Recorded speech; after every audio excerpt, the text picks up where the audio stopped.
Olá!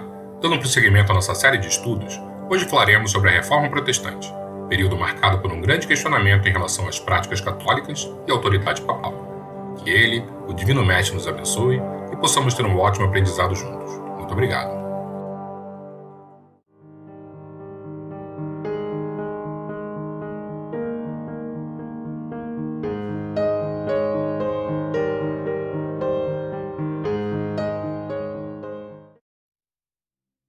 Nos nossos episódios anteriores, discutimos sobre alguns movimentos que ameaçaram a hegemonia da Igreja Católica Romana, desde as ideologias heréticas, que despertaram os tribunais inquisitoriais, até as profundas mudanças renascentistas, que acabaram diminuindo a importância da religião na vida das pessoas.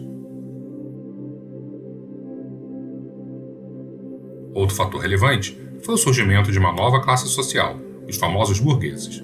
Nós também falamos sobre eles no episódio sobre as Cruzadas. Os burgueses formavam o grupo de pessoas que detinham os bens de produção ou o capital e questionavam a postura católica de demonização do lucro e da usura. Somado a esses pontos, severas críticas contrárias às vendas do perdão às penas temporais, que são as famosas indulgências, foram ganhando volume. Surge então um movimento reformista cristão, liderado por um monge agostiniano e professor de teologia germânico, chamado Martinho Lutero.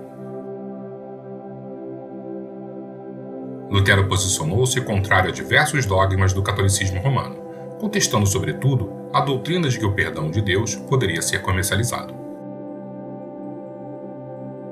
Essa discordância resultou da publicação de suas famosas 95 teses em 1517, em um contexto de conflito aberto contra a Igreja. Sua recusa em retratar-se de seus escritos, a pedido do Papa Leão X, em 1520, e do imperador Carlos V, na Dieta de Worms, em 1521, resultou em sua excomunhão e condenação como fora da lei pelo imperador do Sacro Império Romano Germânico. Lutero também propôs que a salvação não poderia ser alcançada pela caridade, mas tão somente pela fé em Jesus, o nosso único libertador. Sua teologia, agora conhecida como luteranismo, desafiou a infalibilidade papal, acreditando que somente as Escrituras seriam fontes sagradas de conhecimento. Por fim, Lutero estabeleceu as bases para a separação entre a Igreja e o Estado. Vale salientar que Lutero foi o autor de uma das primeiras traduções da Bíblia para o alemão, algo que não era permitido até então sem especial autorização eclesiástica, e a obra acabou sendo amplamente divulgada em decorrência da sua difusão por meio de uma nova tecnologia renascentista, a imprensa, desenvolvida por Gutenberg em 1453.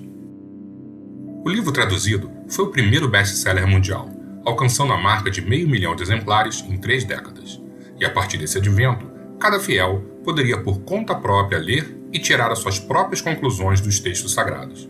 A Bíblia, enfim, estava disponível agora ao povo, seja nas igrejas, nas escolas ou nas casas. Outro movimento reformista muito forte que surgiu na Europa neste período foi o calvinismo, iniciado por João Calvino em Genebra, também no século XVI. Tal princípio defendia a ideia de que, segundo a vontade de Deus, alguns escolhidos teriam direito à salvação eterna.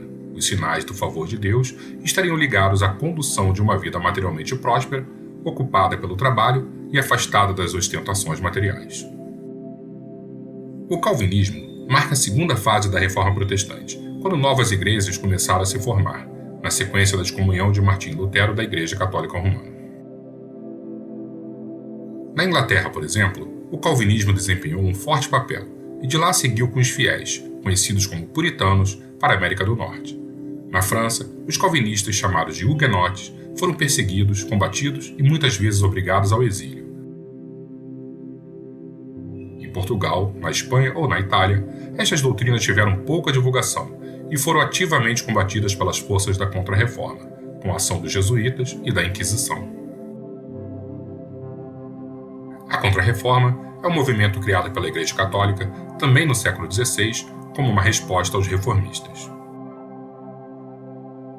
Em 1545, a Igreja Católica Romana convocou o Concílio de Trento, estabelecendo, entre outras medidas, a retomada do Tribunal do Santo Ofício, a criação do Índex, com uma relação de livros proibidos pela Igreja e o incentivo à catequese dos povos do Novo Mundo, com a criação de novas ordens religiosas, dentre elas a Companhia de Jesus. Outras medidas incluíram a reafirmação da autoridade papal, a manutenção do celibato eclesiástico, a reforma das ordens religiosas, a supressão de abusos envolvendo indulgências, entre outras.